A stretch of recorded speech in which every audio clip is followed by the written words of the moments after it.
US and India are all set to elevate their clean energy partnership. Joining us right now to speak about the US-India Clean Energy Alliance and the way forward for the future is John Podesta, the White House Senior Advisor for Climate Policy. Mr. Podesta, thank you so much for joining us here on CNBC-TV18. Good to see you, and it's great to be back in India. Interesting times, isn't it? You've got elections in the United States, frictions with China over the roadmap for clean energy transition, and you've also got COP29 coming up, where we need to elevate our ambition. Keeping all these scenarios in mind, how important is your visit to India at this time and the key priorities you're seeking to achieve? Well, I think President Biden has really tried to elevate the relationship with Prime Minister Modi because we see India as a key partner in developing the technologies that will be necessary to tackle the climate crisis, to invest in clean energy, to mutually support each other in that investment strategy, to create cycles of innovation so that we can begin to decarbonize and transition away from fossil fuels, which was agreed to at the last COP in Dubai, and build a clean energy future for our people. And by the way, put a lot of people to work doing it. Right. Creation of jobs is a priority for both countries, isn't it? What I'd also like to ask you, when it comes to building resilient supply chains in clean energy technologies, how are the two countries going to work together? One is a mission of intent, and the other is implementing things on the ground. Right. What's the vision here that has been agreed upon? That's what we've been here talking about. I think we'd like to see more pilots to help support. We're already seeing investment going both from India to the U.S. and from the U.S. to India for solar, a major thin film, cadmium-based, non-polysilicon-based solar company has opened up in India. We've seen a significant investment going the other direction. Vikram Solar, for example, is in a joint venture with an American company in Colorado. We're seeing JSW Steel producing steel for our offshore wind industry in Ohio. So I think that cross-fertilization is already taking place, but we can take it to a different level because, quite frankly, we're both over-reliant, particularly in these clean technologies, on a single source of supply, and that's from the PRC, from China, for critical minerals, for battery components, for upstream solar technologies like wafers and ingots. So we want to see a more stable, secure, friendly source of supply. We want to work together with India. We see our economies as complementary in that regard, and I think it's a win-win situation for both the U.S. and India. That's right. Would you like to set a target to what extent we should be able to move our supply chains away from China when it comes to clean energy? Any immediate targets that you would hope for? Well, look, I think one of the things we've done in passing the Inflation Reduction Act is put a premium on reinvigorating manufacturing in the United States to ensure that we have domestic capacity, but to work also with partners and friends and allies across the globe. We heard good discussions with the European Union. We just entered into a critical minerals agreement last year with Japan. We have a free trade agreement with South Korea. But we see India as an important industrial partner in that scope. How fast we move, this is a transition. One of the things that I think has happened is that the industrial might of China has put a lot into these clean energy technologies. They just completed the third plenum. They doubled down on investment in these advanced technologies, and I think that concentration of supply is not good for the United States. I don't think it's good for India. I don't think it's good for the world. We need to really work together between friends to create a more diverse set of suppliers so that we all take this journey together.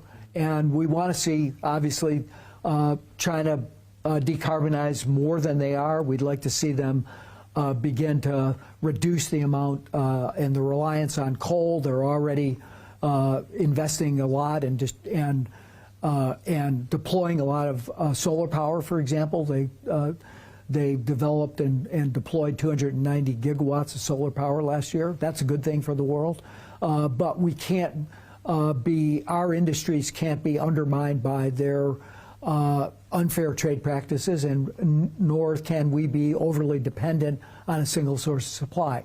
So we all have some work to do, but I think in the end of the day, that's good for the world, because we'll just more rapidly get to a place where we're dealing with climate change and the catastrophic effects that we're seeing across the world today. Right. You've made a very important point, and this has been a concern for both US and India. What I would like to ask you, that if we drill it down to basics, which would be the key sectors? When you speak about clean energy, you think about solar equipment, you think about solar panels, you think about battery storage, you think about electric vehicles. Now, which of these are going to be a priority in terms of driving investments and making a smoother regulatory ecosystem so that investments can flow more easily? You know, I think we need to, and I was just over at NITI Aayog, and I noted that we shared the view that we need to really concentrate on 5 sectors. Power, and that is really investments in renewable energy. So that's particularly important with regard to the solar technologies we've been talking about. Transportation, where we need to electrify transportation. So we need to get on top of the need for critical minerals all the way up through the production of batteries. Buildings, where we need more efficient cooling. And I think India can play a really important role both domestically and as a regional leader, and really play an important role in places like sub-Saharan Africa in terms of providing efficient cooling, both in the form of air conditioning and highly efficient fans, in industrial processes.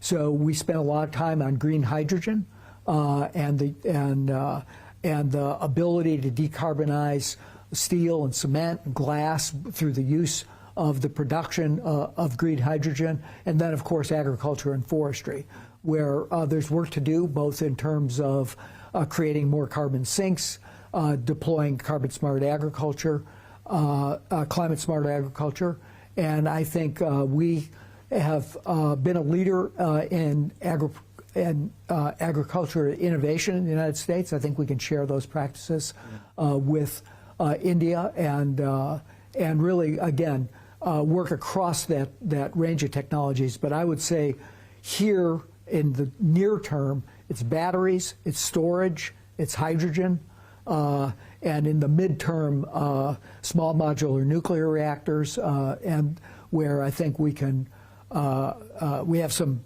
issues to work out between U.S. and India, but I think there's a bright future for deployment of small modular nuclear reactors, and an important role for India in supplying things like heat converters, boilers, etc., in the market, which I think will be quite robust in the next couple of decades. Right. So is the U.S. government also thinking of putting investments on the table for India in stepping up its manufacturing supply chains? Yeah, we've come with some ideas about how we can use resources that we've provided to the Clean Technology Fund, which is housed at under the supervision of the World Bank, that could be deployed for this purpose. We also, I think, have direct support that we supplied in the past through ARPA-E at our Department of Energy, et cetera. We have already a strong partnership, which President Modi and which Prime Minister Modi and President Biden signed when they visited last year in Washington. But we're trying to take that partnership and advance it and take it to another level. Could you put a number to it in terms of the quantum of funds that you're proposing to deploy in India? I think we're talking about in the range of $1 billion. In future? In the future. In the future, to step up India's manufacturing supply chains. Exactly. And then, of course, the purpose of that is also to draw in private sector investment.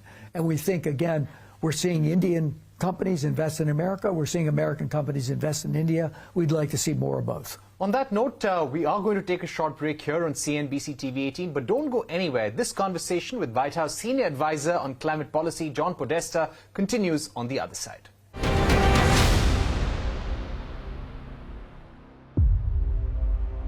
Welcome back. You're watching CNBC TV18, and we are in an exclusive conversation with John Podesta, White House Senior Advisor to the President on Climate Policy, and we're discussing the next steps in the India-US energy partnership and how can we take the partnership forward. John Podesta, thank you for being with CNBC TV18. Now, when it comes to the Inflation Reduction Act, now this is a very important legislation in terms of how US companies do businesses and how countries like India, which are importing goods into the United States, exporting goods into the United States, do business. Has it really worked to the extent you would have envisaged? Because just to give you an example, Tesla was a company which was keenly exploring India as a market for manufacturing electric vehicles. Elon Musk was supposed to come to India, but that visit got postponed. We saw him going to China. So despite the IRA, do you see American companies shifting from China as fast as you would have wanted? Well, it's sort of hard to explain Elon Musk these days, but beyond that, I admire his success with Tesla and SpaceX. But they make their own private sector decisions, obviously. We'd like to see again a more secure set of supply chains. I think American companies are keenly aware of that. They're moving production, quite frankly, to Southeast Asia. I think India can take more advantage of that. I think the Indian government probably needs to do some work to be a more attractive destination for that investment, to diversify supply chains across the board, not just in these sectors that we've been talking about. But I think that I think particularly with respect to electric vehicles, India is a leader in the two-wheel, three-wheel vehicle space. I think there's ways that we can work together, U.S., India, in partnership with countries in the region and in Africa, for example, in Tanzania, in Kenya, to deploy new technologies that we can partner together to try to find the funding resources, the technological resources, the manufacturing know-how to create those win-win situations that I talked about. Right. When it comes to stepping up supply chains in India and making sure you attract those China plus investments or that can come, or investments going to Vietnam that can come to India, where are the areas where you think India needs to work on? Well, look, I think where you need incoming sources of supply, I think some of the tariffs are quite high here. I think the ease of doing business in India is notoriously sometimes hard to deal with for foreign-based companies. But I think in general, what the successive Indian governments have tried to do is open up the business environment, seek more for direct investment, try to create that strong engine of job growth. We've done that in the U.S. We've seen a lot of foreign direct investment in the U.S. There's, as a result of the Inflation Reduction Act, the bipartisan infrastructure law, just since the President Biden and Vice President Harris have come into office, there have been $415 billion of investments announced in the clean energy and clean tech sectors, more still in semiconductors and other areas. We've seen a resurrection of manufacturing in the United States. But I think one of the things I hear from companies is in the United States is there are issues around permitting, et cetera. But the transparency of our system of applying the direct support through the tax code that we have in the Inflation Reduction Act, you know what you need to do in order to take advantage of those tax credits. They're shaped to influence how companies are investing by investing in disadvantaged communities, in traditional energy communities that have often been left out. They support good jobs by paying prevailing wage. All of that has created a virtuous cycle of investment, and we're seeing that spread across, and it's been why I think amongst the advanced economies, the U.S. has done quite well compared to other peer economies coming out of the COVID crisis, and why we've seen record job growth in the United States. Right. My final two questions. We just have about a minute left, Mr. Podesta. What I would like to ask you, the U.S. has imposed a series of tariffs on China to prevent that unfair advantage for them. Could we see more measures to come? And considering the friction over trade and climate with China, what are some of the measures that we can expect from the U.S.? Well, look, I think that there's no question we're in a period of high friction because of the overcapacity that we see in the Chinese economy, and the fact that that has created distortion across the globe. It's not just the United States that feels this way.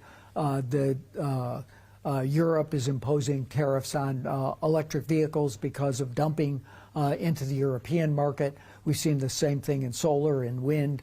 And they've doubled down on this problem of overcapacity. They have an overcapacity in coal-fired power, which they use to subsidize the industrial production, which is bad for the planet and bad for climate change.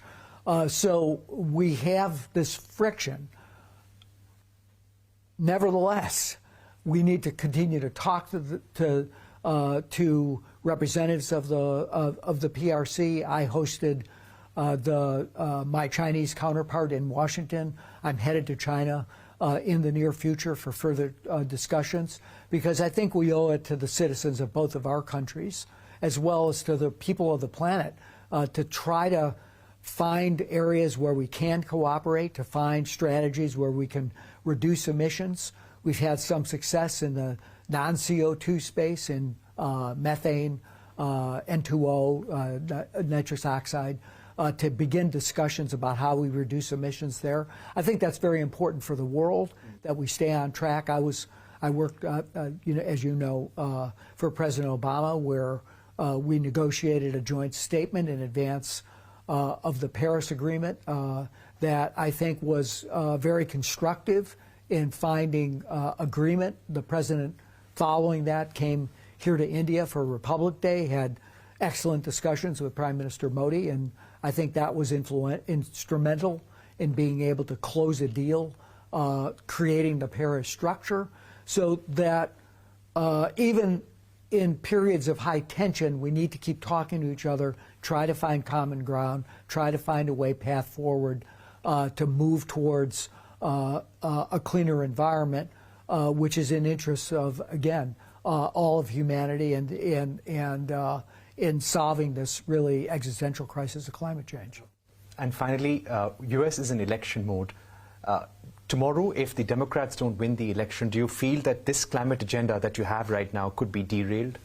Well, I think the investments that we're seeing coming from the Inflation Reduction Act, I'll use my term, they're very sticky. You know, they're being made, communities are benefiting from it, workers are going to work. We've seen 20,000 jobs a month for the last over 18 months in construction, just building structures to be able to house these clean energy investments.